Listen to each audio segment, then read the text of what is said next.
بسم اللہ الرحمن الرحیم۔ السلام علیکم ورحمۃ اللہ وبرکاتہ۔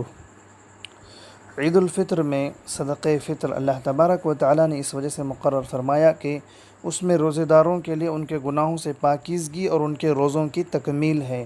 جس طریقے سے فرائض کی تکمیل سنن سے ہوتی ہے، ایسے ہی روزوں کی تکمیل صدقہ فطر سے ہوتی ہے۔ صدقہ فطر ہر وہ مسلمان ادا کرے گا جس پر زکوٰۃ واجب ہو، یا جس پر زکوٰۃ تو واجب نہ ہو، اس کے پاس اسباب ضروریہ کے علاوہ اور قرض کے علاوہ اتنا مال اس کے پاس موجود ہو جس کی قیمت نصاب کے برابر ہو جائے۔ نصاب تولے کے حساب سے 61 تولہ 2 گرام 360 ملی گرام کا حساب ہے۔ اس کے بقدر اگر کسی کے پاس اسباب ضروریہ اور قرض کے علاوہ مال ہو تو اس پر صدقہ فطر دینا واجب ہے۔ اسی صدقے کو صدقۃ الفطر کہا جاتا ہے۔ اور جس طریقے سے صدقہ فطر مردوں پر واجب ہے، اسی طریقے سے عورتوں پر بھی ہے اگر وہ صاحب نصاب ہوں۔ لیکن عورتوں پر صرف اپنی جانب سے صدقہ فطر ادا کرنا واجب ہے، اولاد، ماں باپ، شوہر کی جانب سے اس پر واجب نہیں ہے۔ اس کے برخلاف شوہر ہو تو اس کو اپنی نابالغ اولاد کی جانب سے صدقہ فطر ادا کرنا واجب ہے۔ اگر اولاد مالدار ہو تو انہی کے پیسوں سے ادا کرے گا، اور اگر مالدار نہ ہو تو خود اپنے پیسوں سے ادا کرے گا۔ اور اگر بالغ اولاد ہیں تو ان کا صدقہ فطر والد پر واجب نہیں ہے۔ البتہ اگر بالغ اولاد مجنون یعنی پاگل، دیوانی وغیرہ ہوں تو اس وقت میں والد پر واجب ہو جائے گا کہ ان بالغ اولاد کی طرف سے بھی صدقہ فطر ادا کرے۔ اور صدقہ فطر کا وقت جو ہے عید الفطر کی صبح ہے، عید الفطر کی طلوع صادق ہے۔ عید الفطر کی طلوع صادق سے پہلے جو فوت ہو جائے اس پر صدقہ فطر نہیں ہے۔ جو عید الفطر کے بعد، عید الفطر کی دن صبح طلوع صادق کے بعد پیدا ہو اس پر صدقہ فطر واجب نہیں ہے۔ اور جو طلوع صادق سے پہلے فقیر ہو گیا ہو اس پر بھی صدقہ فطر واجب نہیں ہے۔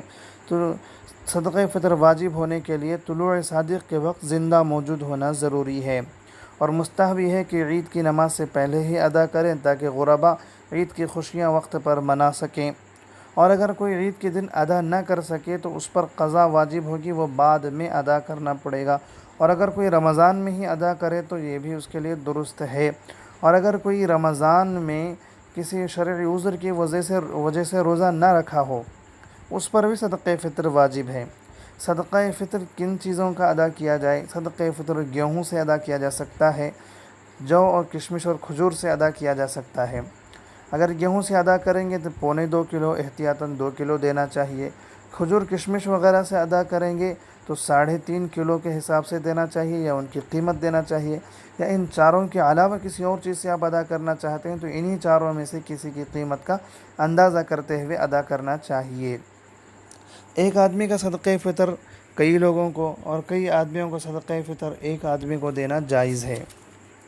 صدقہ فطر کے مستحق وہی حضرات ہیں جو زکوٰۃ کے مستحق ہیں، یعنی وہ غربا جن کے پاس نصاب کے بقدر مال نہ ہو۔ صدقہ دینے میں اپنے غریب رشتہ داروں اور دینی علم سیکھنے سکھانے والوں کو مقدم رکھنا افضل ہے۔ جن لوگوں سے یہ پیدا ہوا ہے، یعنی اصول اور فروع کو زکوٰۃ اور صدقہ فطر دینا جائز نہیں ہے۔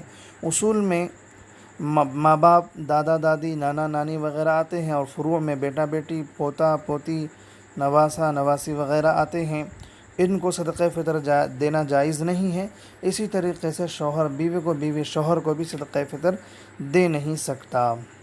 ان کے علاوہ جو بھی رشتہ دار ہیں، بھائی بہن، بھتیجا بھانجی، چچا وغیرہ، سب کو صدقہ فطر ادا کر سکتے ہیں۔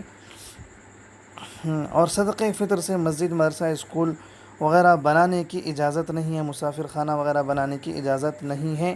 البتہ اگر وہ کسی غریب مستحق کو اگر صدقہ فطر ادا کر دیں، وہ اس کا مالک ہو جانے کے بعد وہ جہاں چاہے خرچ کرے، وہ اس کی مرضی ہے۔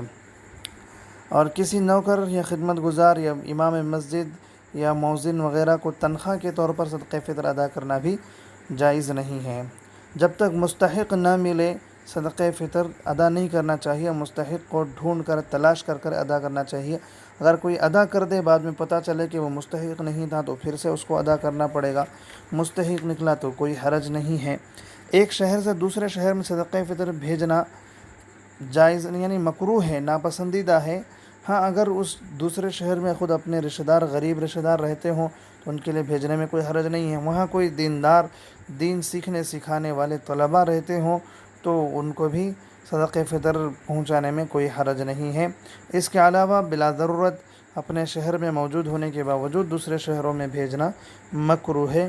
اللہ عمل خیر کی توفیق عطا فرمائے.